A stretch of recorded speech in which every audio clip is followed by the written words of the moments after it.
I break tools down into acronyms. FOCUS stands for the flow of optimal confidence and concentration to achieve your ultimate success. Now, I want you to think about the end in mind as far as what ultimate success is, because that is defined by you. How do you define success, and what does that mean? So when we think about the flow of that, flow is really about not being scrambled and all over the place, but directing your thoughts and directing your energy.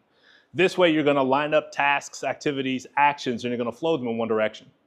Now, when you think about the word optimal, when something is optimal, it's at its highest or best state. So you think about optimal engagement or the optimal time to do something. That means it's the best time to do it.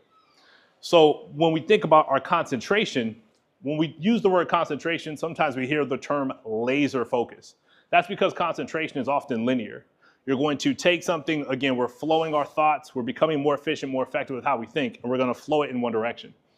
Now, when we think about optimal confidence, confidence isn't just about skills. We're often have confidence in something that we're very skilled with, right? We've got our strengths, we know what they are, we lean into them.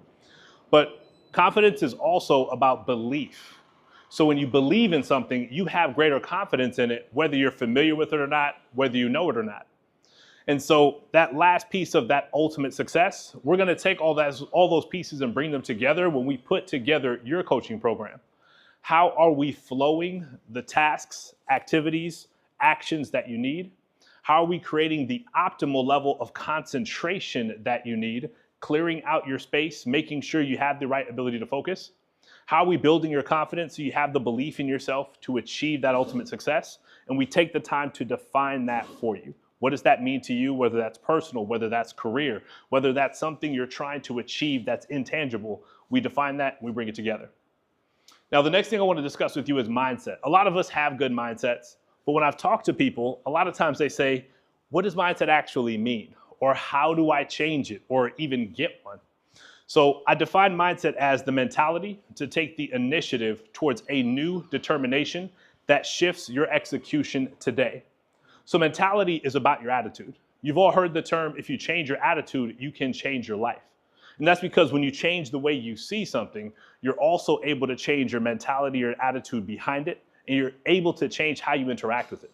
So your attitude is very, very important when it comes to your mindset. When we talk about initiative, it's really important, again, to take the right actions. You've got to prime yourself. Set yourself up to take initiative because we can't be passive with what we want. One thing I loathe people saying is when they say, oh, if it happens, it happens. If it's meant to be, it'll be. What's meant to be will be for me. It'll just fall at my feet. That would be really, really nice because I'd buy a lotto ticket, hold my hands out, and the millions and millions of dollars would have fallen into them a long time ago. But we have to take initiative towards what we want. Now, think about the word new. We had Jeremy up here earlier, and he was talking about new words, new thoughts. And that's so important. You have to frame things in a new and different way because the same way that you've been doing it has A, gotten you to where you are, but B, will it get you to where you want to be? So you need new thoughts. You need a new frame of mind. You need a new mindset, a new mentality, take a new initiative. Now, when you do that, that leads us into the D, which is, again, that determination. Determination aligns with discipline, right? So when we think about something as simple as exercising and working out, we have a determination behind that. We set a goal. We say, hey, I want to lose this much or I want to get this kind of muscle. And then we create disciplines around that. I'm going to go to the gym 5 days a week. And on the first day, I'm going to do weights. And the second day, I'm going to do cardio. Third day, I'm going to do core. Fourth day, I'm going to rest. On the fifth day, I'm going to do yoga. So determination is not just about being determined or that state of wanting and desire, and that's a key part of it. But the second half of it is discipline. A lot of you have also heard the phrase, discipline will take you where motivation can't always be there, right? So sometimes we're motivated, right? We know what our motivation is, but we're not always disciplined enough to be consistent behind what we need to do next, which is shift. So you put the mindset together, your attitude, priming yourself with initiative, those new thoughts, new words, new goals, and then building out the disciplines behind it, you should shift. You should be shifting your behaviors into the direction that you want to go. You should be shifting your actions. You should be shifting every single part of your life. Those things should change. And so you set that up with your mind, you shift, and then that leads into the execution. It's time to do it. Sometimes we procrastinate with things. I'm going to do it tomorrow. I will do it next week. I'll put it on my calendar for this day. That's good from a milestone perspective, But what is that little piece that you can do today that can help get you to where you need to be tomorrow? So you have to execute. The execution is a critical part. Sometimes we start things and don't finish it. Sometimes we get almost to the end and feel like, okay, I'm almost there, so I know I can do it, and we stop. But execution is something that happens daily, and that's why your discipline is so important. So the last piece is today. What are you doing today? It's not about an aggregate of things that's so big that you can't complete it all at once, but it's about taking the little pieces that will add up to the painting. When I think about the Mona Lisa, it wasn't one stroke. It was many strokes and many rinses, new colors. So I want you guys to think about your mindset, mentality, your attitude, taking the initiative, new thoughts, new words, the determination and discipline, create that shift, execute today. That makes sense to everybody so far? Yeah. So now we're going to go into the second half of things. We talked about focus and mindset. Those are two tools. And again, my goal is to give you and create the tools that will empower you to focus, empower you to have a stronger mindset, but empower you towards your goals. So when we think about going from good to great, a lot of people ask me what that means. So I'm good at this. How do I become great at this? Well, it's actually arranged. Good, better, best, greatness. A lot of us are very, very good at what we do. And we think about getting better, we think very tactically. What are the skills I need to build? What is something that I don't know today that I need to know tomorrow for what I'm trying to do? So we think about this very, very tangibly. What I coach you with is the intangibles. What is the mindset? We've talked a little bit today about worthiness. Am I worthy of where I need to go? How do we turn our pain into purpose? And think about, are we healed enough to be where we want to be? So when it comes to going from good to great, it's good, better, best, greatness. When you become better at it, there's the skills that you've learned, and then you've become better from a mentality and a mindset perspective. So this is why those tools to empower you from a focus, et cetera, really help. The next thing is how to become the best. A lot of you are actually the best in the business or the best in the industry or the best in your field. And so sometimes I get asked, well, if I'm the best at something, aren't I great at it already? So a lot of you know who Steph Curry is. Let me get hands on, we all know Steph Curry. So if you know Steph, you know Reggie Miller, you know Ray Allen. These are arguably the best three-point shooters in NBA history of all time. Fair enough? Maybe. Now, best three-point shooters. But if I asked you who the greatest players were, you'd use different names. You'd say Michael Jordan. You'd say Kobe Bryant. You'd say LeBron James. You'd say Bill Russell maybe, greatest champion. Right? Magic, right? So we have a different idea when we talk about greatest players, even though we just talked about people who are the best at what they do. So when you think about that differentiation, what makes Michael better than Steph? Well, you guys are going to say a whole heck of a lot, and we got plenty of highlights and examples to break that down. But if you've seen interviews around Michael Jordan, how he talks about his greatness is that A, he lets other people say it for him, which I like. B, there's an interview he said where he said, I don't think people understand the discipline and determination that I had, not just work ethic and what I put in to be here, but every day I have to wake up and be Michael Jordan.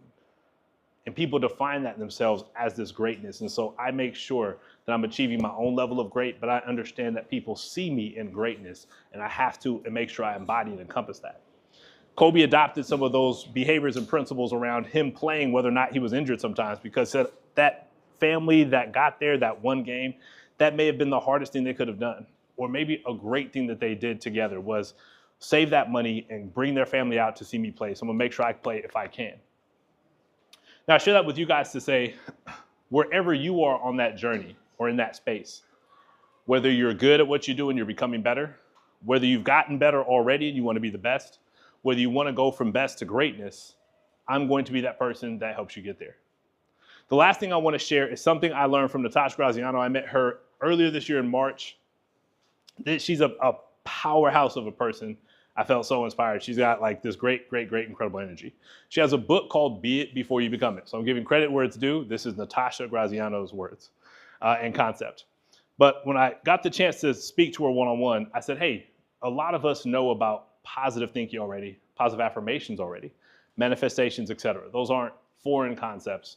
We may not practice them every day or as diligently as we should, but what is it that made you truly become where you are from where you were? And she goes, I appreciate that. So what I did was when I didn't have the money I wanted and I was sick and I couldn't take care of my son, I started to think about where I want to be. I listened to a bunch of videos from Denzel Washington, very, very inspirational for me at that time. And I was like, what I found was a lot of people say, fake it till you make it. And she was like, and I didn't want to do that. I understood why they did that, but I didn't want to do that. So I decided to be it before I became it. But then what does that mean? So I said, I'm going to be that person now. But I'm going to be that person from a mindset perspective, from a behaviors perspective, from a discipline perspective. If 5 years from now, I see myself as a self-made millionaire, I'm taking care of my son, I'm in a healthy and loving relationship, what does that person do? Well, that Natasha, she wakes up at 5 o'clock in the morning and she meditates. She doesn't look at her phone first, she's in her spirit first.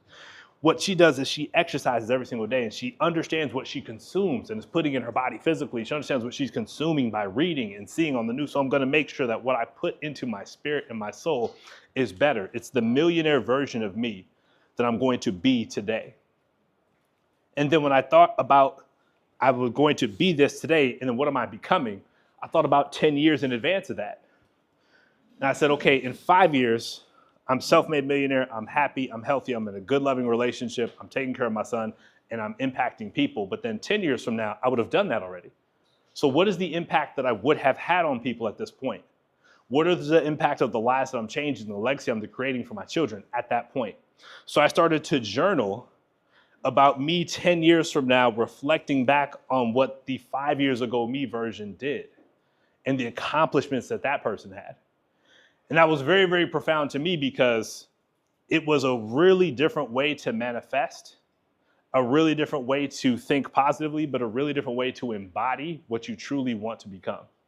And so a lot of times we don't break down our own barriers because A, we haven't healed or we don't feel like we're worthy or we're not putting the disciplines in place. We're not determined. We're not being consistent. And so I encourage all of you to think about where you are now and where you want to be. Is that better than you were before? Is that achieving a new level of greatness? Is that starting a new endeavor? But whatever that person is, be that person. What disciplines do they have? What things are they executing? What is their mindset? How are they interacting with people? And don't think that's how I'm going to do it when I get there. I'm going to be that today. And then when I become that person, what have you accomplished? And write that down. Now that you are 5 years past, 10 years into that successful new endeavor, what did you achieve? What was the impact?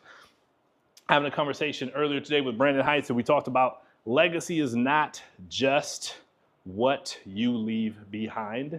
Legacy is also what you are living. We all heard that, right? You're living a legacy. So I want all of you to think about each of the 4 things I shared with you. Number 1 is focus. Flow of optimal concentration and confidence to achieve your ultimate success. Your mindset, take the mentality and the initiative towards a new determination that shifts your execution today. Good to great, where are you on your own spectrum? Are you good? Are you better? Are you at your best? Do you want to achieve greatness? How do you get there? And then lastly, be that before you become it. You're going to become great. Start the behaviors today, the execution today, the disciplines today. You're going to be the best at what you do. What does the best at what you do look like? What does the best of what you do act like? What is the best of what you do execute like? And what is the impact the best of you has to bring the best out of other people? So I'm here to connect with each of you in a mindset mastery meeting like this. I think we can have a collective advancement because together we are the tide that rises all the other boats, not just ours. So thank you everybody for your time today.